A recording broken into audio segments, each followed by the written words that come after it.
భద్రాద్రి జిల్లా కొత్తగూడెంలో మంత్రి తుమ్మల నాగేశ్వరరావు పర్యటించారు. పలు అభివృద్ధి పనులకు మంత్రి తుమ్మల నాగేశ్వరరావు, ఎమ్మెల్యే సాంబశివరావు ప్రారంభించారు. ఏజెన్సీ ప్రాంతమైన కొత్తగూడెం జిల్లాను అన్ని విభాగాల్లో అభివృద్ధి చేసి తెలంగాణలో అగ్రస్థానంలో నిలబెడతామని మంత్రి తుమ్మల అన్నారు. కొత్తగూడెం పాలవంచను కలిపి కార్పొరేషన్ ఏర్పాటు చేస్తామని వారు అన్నారు.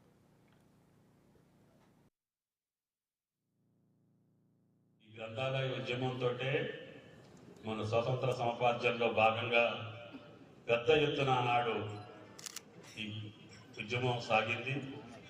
దానివల్ల ఇది ఇప్పటికీ కూడా కొనసాగుతుంది. కానీ మనం అనుకున్నంత రీతిలో, మనం అనుకున్నటువంటి స్థాయిలో, మనం అనుకున్నటువంటి పద్ధతుల్లో అది ఉపయోగపడాలంటే రియాజ్ గారు కష్టపడాలి. ఉన్నయన్నింటినీ కూడా ముందు రివైజ్ చేసి దానికి కావలసినటువంటి ఈనాటి కాలమాన పరిస్థితుల్లో మన పిల్లలకి ఏ రకమైనటువంటి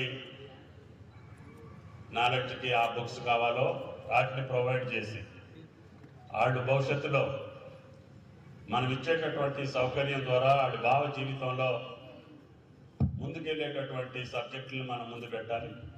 ట్రెడిషనల్గా ఎప్పుడో 50 సంవత్సరాల క్రితమో లేదా స్వాతంత్రోద్యమం నాటి పుస్తకాలు ఉంటే అవి ఇప్పటికి ఇర్రెలవెంట్ అవుతాయి.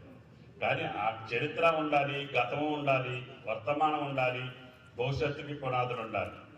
అటువంటి నాలెడ్జ్కి సంబంధించినటువంటి పుస్తకాలని మీరు ఉన్నటువంటి తెలంగాణ రాష్ట్రంలో ఉన్న 600 లైబ్రరీలకి ముందు ప్రొవైడ్ చేయటం, తర్వాత ఇన్ఫ్రాస్ట్రక్చర్ని క్రియేట్ చేయటం, అవి ప్రశాంతంగా పిల్లలు వాడుకునేటట్టుగా, వాడి భావి జీవితంలో ఉపయోగపడేటట్టుగా, వాళ్ళ కాంపిటీషన్ ఎగ్జామ్స్కి ఉపయోగపడేటట్టుగా ఆ సబ్జెక్టుని మీరు డిజైన్ చేసి వాటిని ముందు లైబ్రరీలో అందుబాటులో ఉంటే అందరూ కూడా అన్ని పుస్తకాలు కొనే శక్తి సామర్థ్యాలు ఉండవు.